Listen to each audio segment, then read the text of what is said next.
Appointment ni Environment Secretary Gina Lopez ni-reject ng Commission on Appointments. Kumuha tayo ng update mula kay Ria Fernandez. Ria?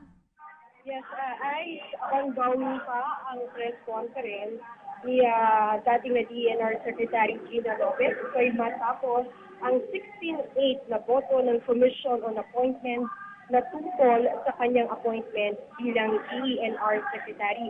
Sa kanyang press conference dito sa tumulong room ng Senado ay iginiit ni Lopez na constitutional right ng bawat Pilipino ang magkaroon ng isang malinis at malusog na kalikasan.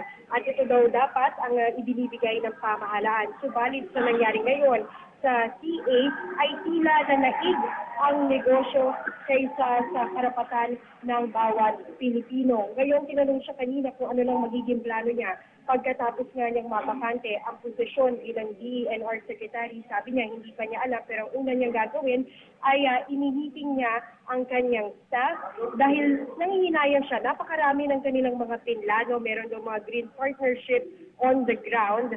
At una rito ay umubong ang pangalan ni Attorney Mark Tolentino na ine-endoso ng PDP Laban, isang miyembro ng Lex Taliones Fraternity na kinabibilangan ni Pangulong Rodrigo Duterte na maging bagong DENR Chief.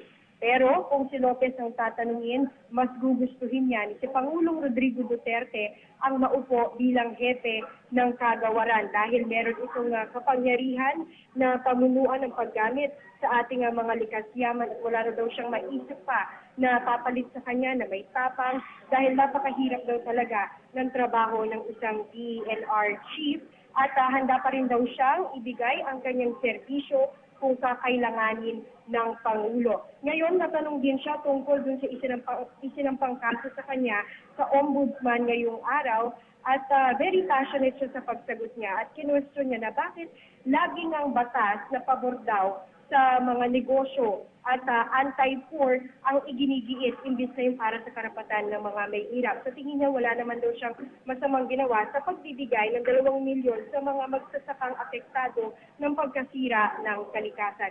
Kanina ay nahihirapan niya si Committee o Environment Committee Chairman Senator Manny Pacquiao na i-anunsyo ang naging pasya ng CA kaugnay sa appointment ni Lopez. At pagkatapos nga niyang i-anunsyo ang kanilang desisyon, ay tumindig ang ilang senador, kabilang naroon si Senador Loren Legarda at sabi nga niya, we could have had the best DENR chief, pero yun nga lang ay hindi na nga siya na-appoint at na umaasa siya na sana ang magiging susunod na DENR chief ay katulad ni Lopez na may political will, passion at integrity, ngunit hindi sa ilalim sa parehas na kapalaran na dinanas ni Lopez. Yan ang balita mula dito sa Senado. Ako, si Ria Fernandez.